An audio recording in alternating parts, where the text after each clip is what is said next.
Hello there, YouTube. I wasn't planning on making a video on this because I felt it was going to be crude and uncouth. I thought that it would appear as if I was just jumping on a bandwagon, and I really didn't want that. Other people are likely to cover this topic and do a far better job than me. So I saw little reason to talk about it. However, it's almost 1 AM, and I can't sleep. I would normally be running a GURPS game, but I cancelled the game because today I spent a significant amount of time watching remembrance services and watching the King's Address. Obviously, what I'm going to be talking about is the passing of Her Majesty Queen Elizabeth II. And I'm going to try and do it with as much dignity as possible, and I'm going to try and do it without getting overly emotional, because as you've probably gathered if you've seen any of my videos, I am an extremely overly emotional person, and I wear my emotions on my sleeve. I find it difficult to talk about these things, and honestly I find it difficult to really express my emotions on this full stop. I've watched interviews and I've watched speeches, and I can get teary-eyed at just a 3-minute speech at this point. I think I've broken into tears about 10 times today. I'm a very sentimental person, and today has been an emotional roller coaster. I'm aware that I struggle to handle these things. I'm not exactly emotionally stable, so I am very aware of that, and I'm going to try to stay emotionally calm on this because I want to make sure that I can cover this with respect. Because there was one thing that I did want to cover, and that was in the conversations I've had, there is a thing that I've realised, and that is that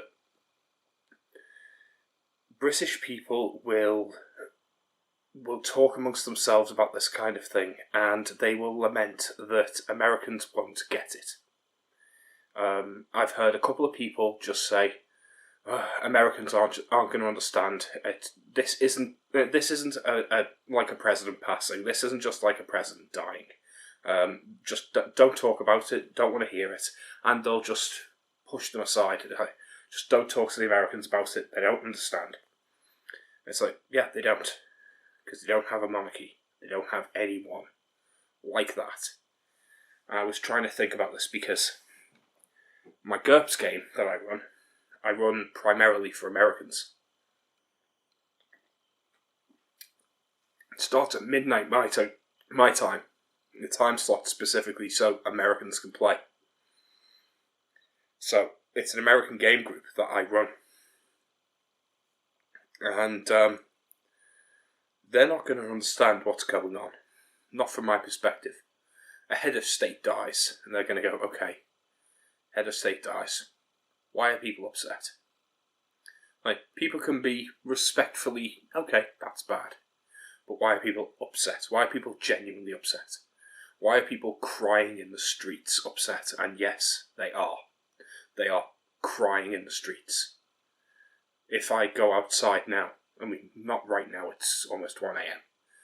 But my sister came to see me today. We watched the King's Address together. We both watched a remembrance service together. We both broke down into tears at different points. And she said there were people crying at the bus stop. There were people crying on the bus. There were people just silently, just sobbing to themselves, walking around shops.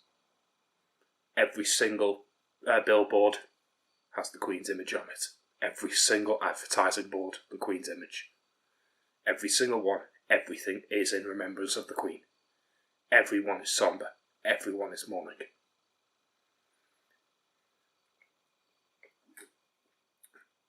That kind of national reaction. People don't understand it. And I had to think, how can I explain this to an American? And that's when I had the realization. And that's when this video idea came about. How to explain what the death of Queen Elizabeth II means to an American. I will preface this by saying, what I'm about to say is likely to offend and upset British people, especially at this time. The comparisons I'm going to make are going to appear to be quite offensive and distasteful. And that's because we do not account for our cultural differences. British and American people do not account for the fact that we have different cultural values. And what I'm going to say is going to sound to British ears like a distasteful and dismissive comparison. However, to an American, it's going to suddenly bring everything into focus. So take a step back, and to the Brits, when I make this comparison, don't immediately go, how dare you make that comparison? How dare you lower her to that level? Because to them, it's not lowering. So bear with me. America does not have a person that is an enduring ideal. The monarchy is the enduring ideal of the country. The Queen represents the British ideal. She represents the grace, the dignity, the faith, the duty, the family, the integrity of the British people. She represents British values. She is British values in their core meaning. That's what she is. The closest thing that America has to this, and this is in function as well, is the flag. The British military do not salute the flag. They do not pledge allegiance to the flag. They salute and pledge allegiance to the Queen. They always did. When they serve the Queen. They pledge allegiance to the Queen. They vow to serve and protect the Queen. So the Queen is our symbol. The Queen represents Britain. The Queen is in every respect the same symbol that the flag is to America. So to understand what the Queen's death means to Britain, you need to imagine the following as an American. Imagine that the flag is a living, breathing entity. And one day, the flag died. As a concept. The Stars and Stripes, the Star-Spangled Banner, is dead. The American flag is no more. It is taken down, and every single version of it, every single copy that you can ever see is gone forever. You will never see it again. It is gone forever, and everything it ever represented is gone with it. The United States flag no longer exists. And a new flag will be assigned to your country. You will be given 10 days to mourn your flag. You will be expected to pledge allegiance to the new flag when it arrives. Your flag is dead.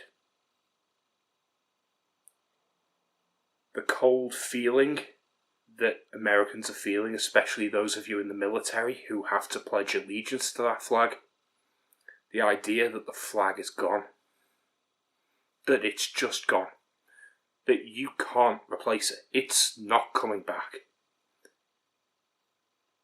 that you can't just get another one with the same values, you can't just find a new flag, that you'll be given something else. You find out that the next flag you get is the Puerto Rican flag. That's going to be your new flag. It's connected to the American flag. It's a flag you've seen before. It's a flag that's sort of American. The Puerto Rican flag is your new flag. You will be expected to take this flag and pledge allegiance to this flag now. This is your new American flag. Doesn't have to be that. It could be the flag of Texas, or the flag of Rhode Island, or any other flag. It doesn't matter. But it's not the American flag anymore. You see, the flag is the enduring ideal of America. Presidents come and go. They last 4 years, maybe 8 if you're lucky. But there is one enduring symbol of America that lasts an entire lifetime. There is one thing that an aging man of 75 can be sitting there, someone who served in the military and his dad served in the military before him, sitting on his chair in his old years, can look back and go, yeah, I served under that flag. I served for what that flag stands for, and my son served for what that flag stands for. And we're proud to do it. And Americans can say that, and they can mean it. Or a British person, that same person will be saying, I served my Queen and country. And my son served his Queen and country. And they served the same Queen with the same values, and the Queen was the same symbol to them that the flag was to the Americans. Your flag can't die. Our Queen can. And did. You see, Queen Elizabeth II wasn't just a symbol, she was a person. And she embodied the values. Unlike a flag that represents the values, she embodied them. She lived by them. And she was respected because she embodied those values. Because she lived by her values. Because she was a person of grace and dignity and compassion and duty. She really did earn the respect that was given to her. The 70 years that she spent as the Queen was 70 years of pure service to the country. And before that, she spent time as the princess, serving in the military. Her entire life was spent in service to the country. She is not just a symbol. She is the very essence of the best Britain could possibly be. She is the enduring ideal and the thing we all endeavour to be, the lofty goal that every Brit wishes they could become. She is what we want to become. If we have any goals in mind to become a British person in spirit, if we have any aspiration to embody anything that would be considered British, the goal would be to become more like Queen Elizabeth II. Because she embodies the very essence of what is British. And there's very little that you can say to argue that. whilst a flag can represent ideals, it can stand for those ideals, it's conceptual only. The Queen stood for them in person, in reality. She fought for them. She was in the military, and she did her service. She was a diplomat, and she spent time meeting with and entertaining foreign dignitaries. She met with and advised multiple different governments. 15 different prime ministers served under her. She managed to serve so many different governments, all from Winston Churchill all the way up to Liz Truss, who was only in office 2 days. And that's only in Britain. There are multiple Commonwealth countries with just as many governments that have served under her.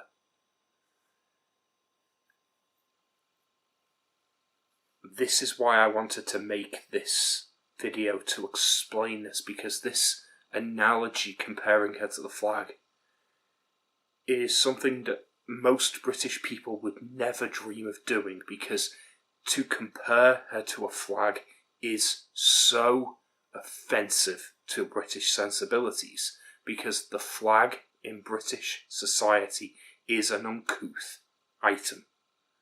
Flying the flag in Britain is not something we do. The British flag is considered to be largely an uncouth thing. You don't fly the flag. You fly the flag only on national holidays, and generally speaking, you keep it low-key. You fly the flag on government buildings, military bases, and during national holidays of specific significance. And never outside of those. To fly outside of those is pushing national identity, and it's seen as actively excluding others. It's national imposition, and it's seen as either racism or xenophobia. It's uncouth and unbecoming of a Brit. You don't wave the flag around. No, that's not done. It's a bad thing. It's just seen as uncouth. So to compare her to the flag is the kind of thing that is going to offend and upset British people, because we see a flag as being a nothing symbol. The flag is just a thing. But to Americans, the flag is everything. Because to Americans, you don't have people that remain. There are no enduring people. The Queen was sitting on the throne when I was born, and up until 36 hours ago, she was still there.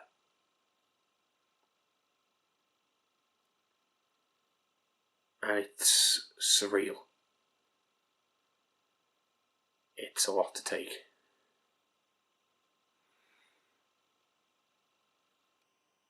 So, hopefully this makes it a little easier to understand.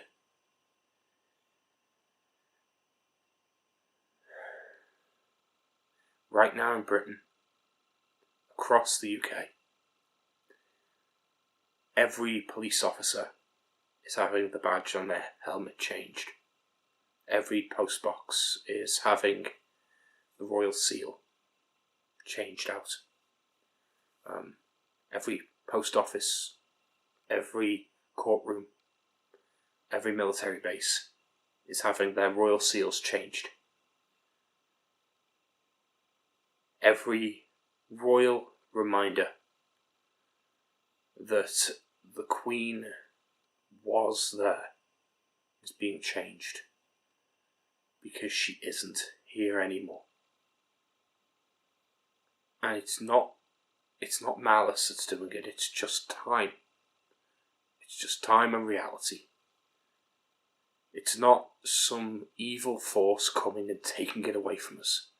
It's not some horrible jackbooted evil entity. It's not some foreign, horrible invader coming in and taking away our royal seals. It's just the natural progress of time and tradition. Because the Queen is dead.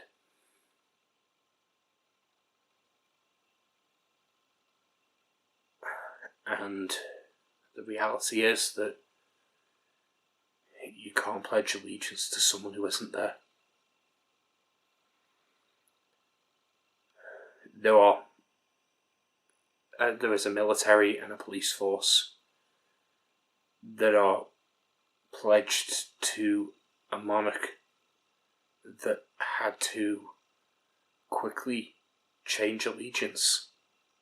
And for a lot of them it will have been a very emotional moment when their allegiance will have had to shift. It's only shifted to the next in line. It's not a big shift, but it doesn't matter. It's a shift all the same. It's a shift in principle. And King Charles is a good man. He's well trained and well educated. He has had years and years of tutelage in exactly this. This is the job he's been training for his entire life. So King Charles III will be a good king. But it doesn't alter the fact that almost nobody in living memory remembers a time that there wasn't Queen Elizabeth II on the throne. And it breaks your heart to try and think of her not being there anymore. There's a bit of Britain missing. And it feels like your national identity is incomplete.